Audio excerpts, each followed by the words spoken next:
Excellent week in the books. So I'm going to stop talking and I'm going to welcome to the call Diana Casteel.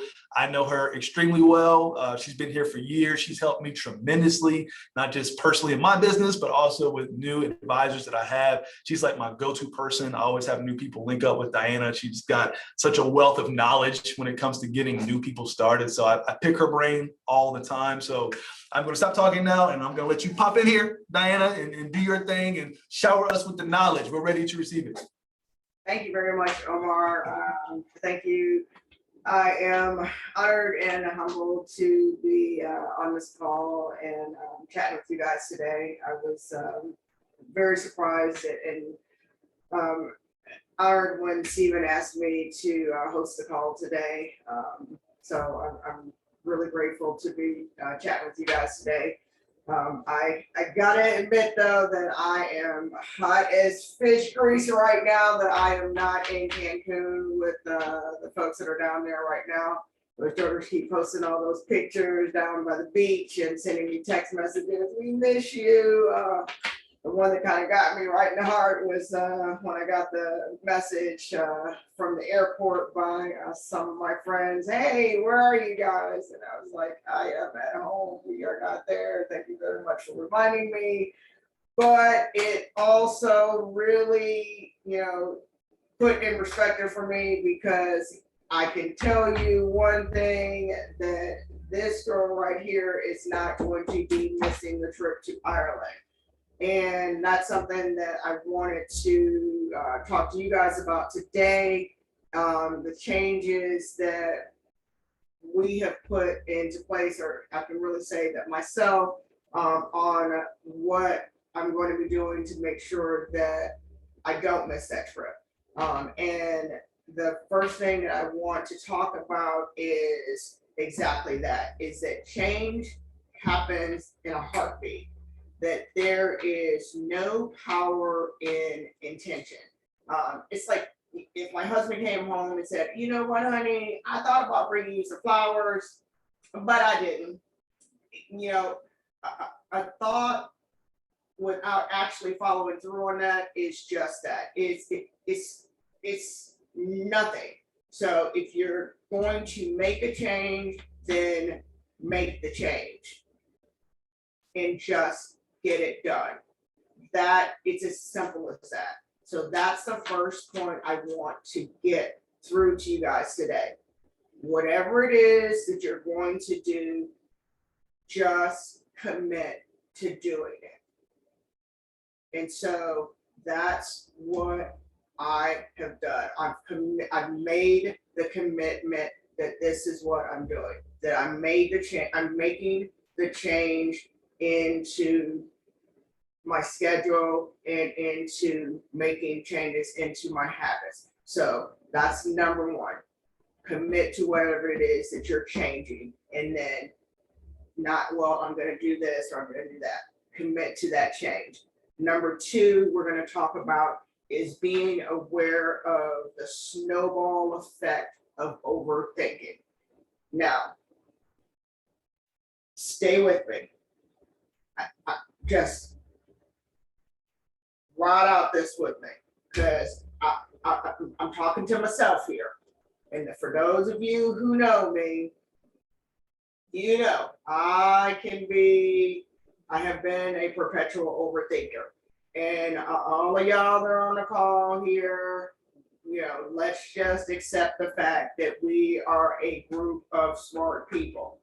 So, and because of that, as smart people, we are, creative and imaginative people. And because of that, as smart people, we can tend to take that smartness and creativity, and that can breed that smartness and creativity. It can also breed an atmosphere of fear, and we can use it to where it starts to take us down a rabbit hole, so to speak. And so I don't want to give any examples, because then I don't want us to take us off track. So the solution to that is that you want to kind of stop it in its tracks. So if you start seeing yourself where you're like, well, what about this or what about that, or I don't want to do this or I don't want to do that, then you want to stop it in its tracks.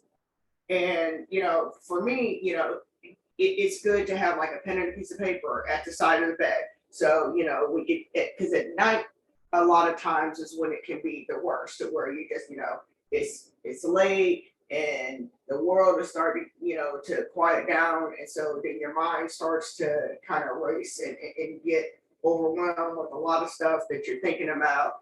Write that stuff down, and then you can put it down, write it down on a piece of paper to get it onto something and out of your brain, and kind of to stop it in its tracks.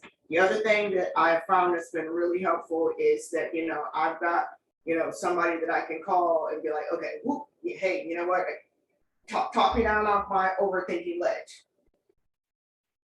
And then they can be like, okay, well, you worrying about this isn't going to help you with anything. I'm like, see, this is what I'm calling it. Because if you don't stop it in its tracks, then it's going to stop you from being productive.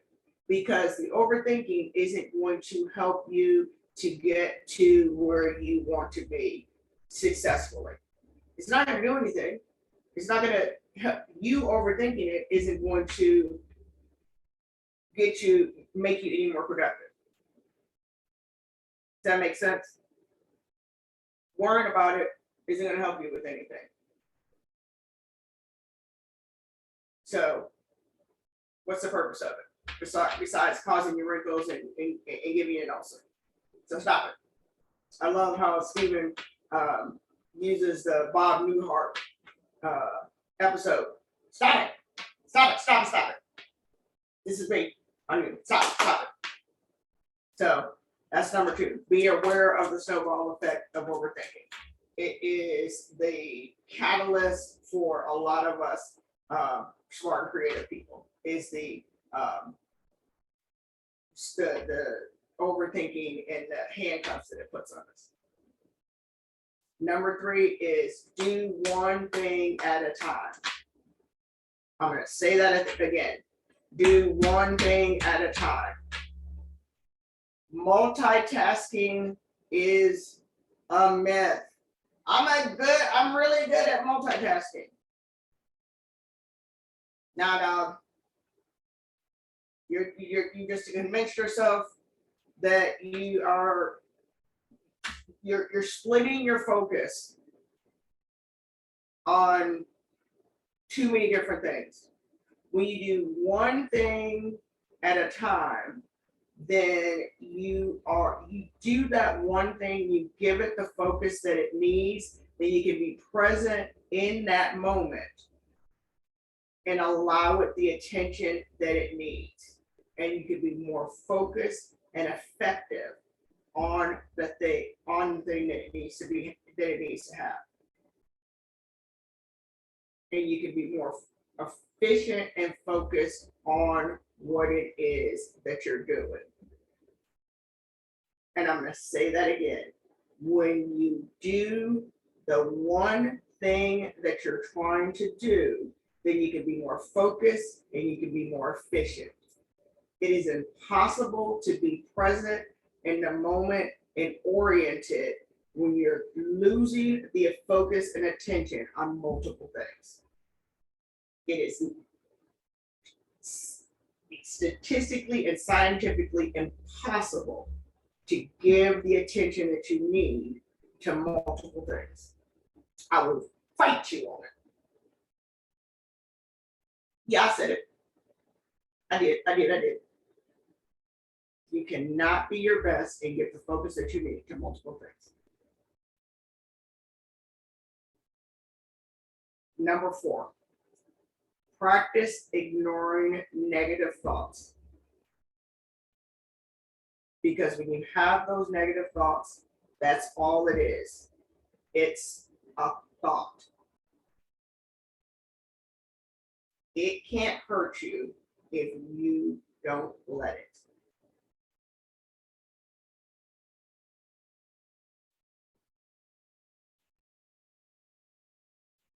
it can't hurt you if you don't let it.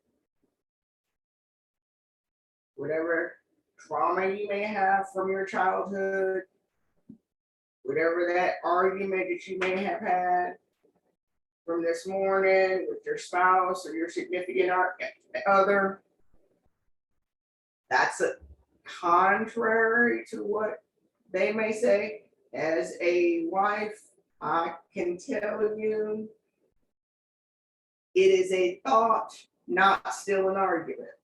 Now, my husband may say that I might think differently, but I'm still reading, I'm still learning. It's just a thought. So don't give it that energy that you may still have been given it. If you ignore it and dismiss it, then you are giving yourself permission to put peace and focus back into your life. And that peace and focus is going to allow you to put that energy back into what you need to have it on. And so it's going to allow you to be present in where you need to put that energy at, instead of being distracted on other things.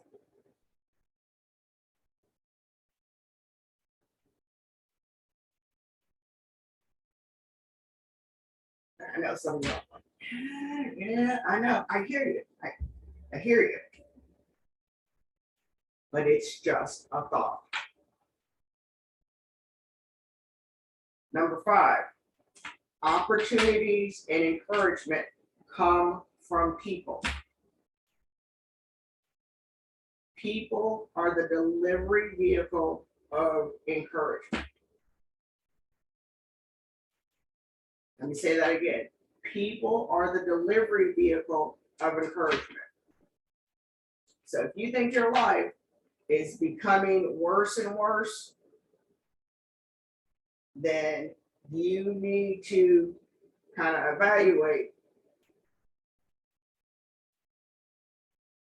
where you're getting your encouragement from, who you're hanging out with, and look at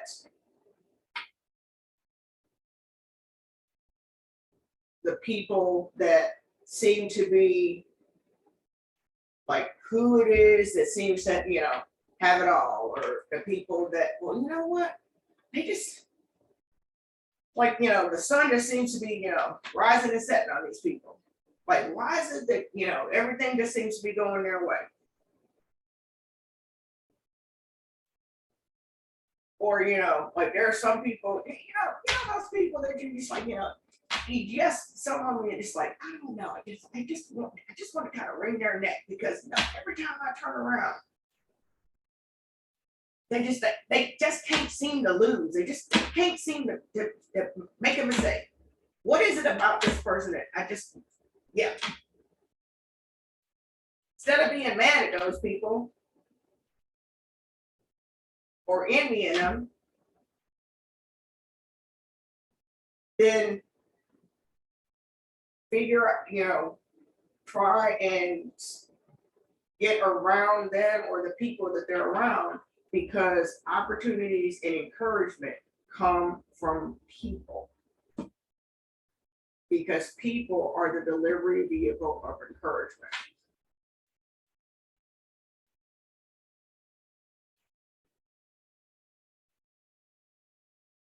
And so what do we have coming up very soon? Well, we have a large group of people that we can get some encouragement from. Yep, our family reunion. The end of this month. June 21st to the 26th. That's why one of our 8 steps is attend all meetings. So we can continue to encourage each other. Stephen Davies is hands down one of the most encouraging people that you will ever be around. That's not an accident.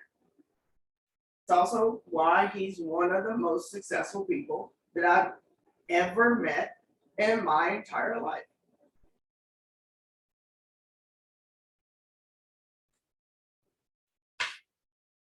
Because of who he is.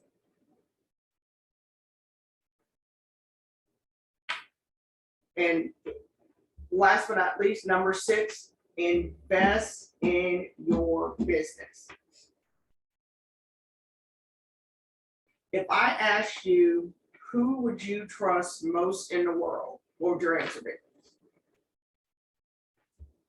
If your answer is not yourself, then Houston, we have a problem. Because if you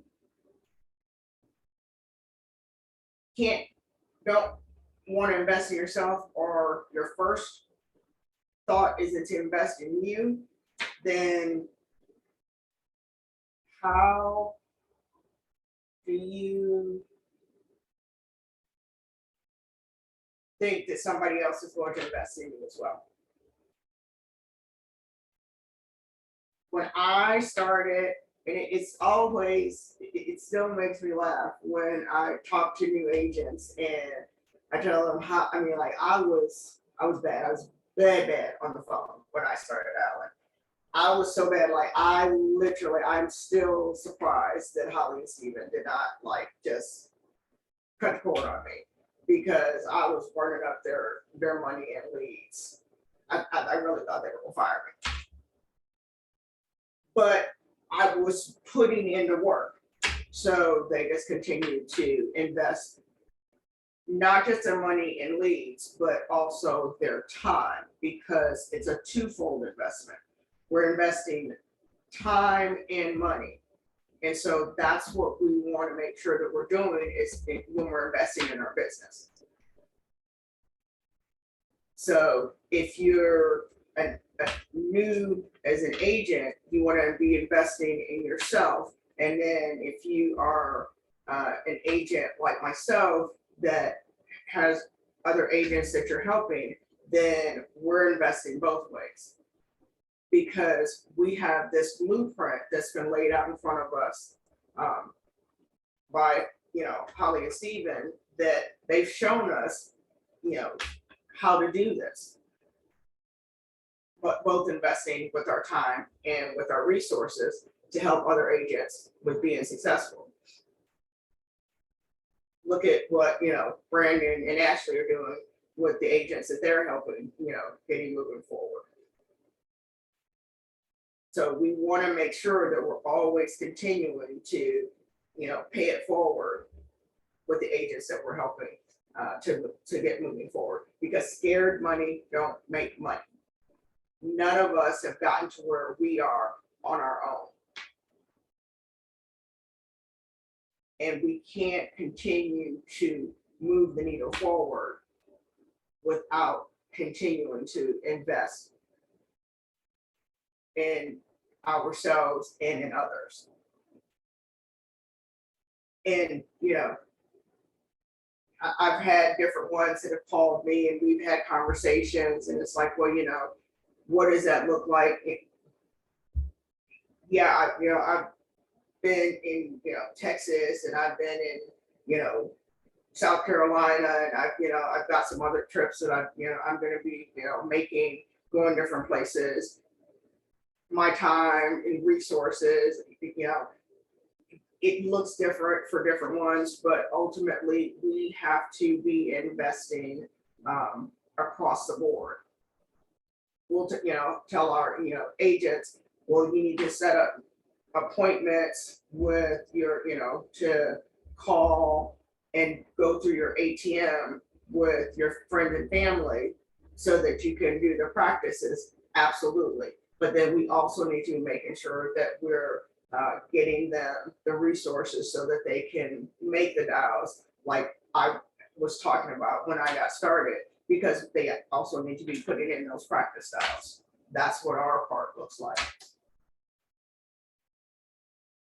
So absolutely, we need to be investing in our business. So those are some of the points, and we're almost at the wrap up for the call today. I don't want to keep you guys too long.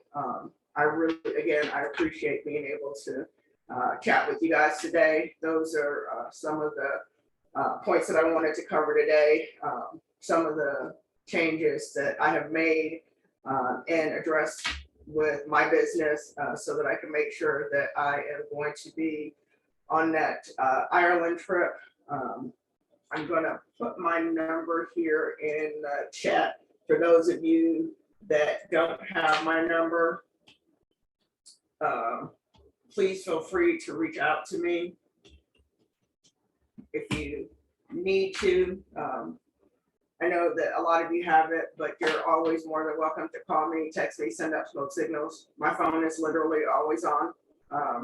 I appreciate you guys hopping on here and taking the time to be on the call today. Let's get after it, and I'll talk to you guys later. Have a great day.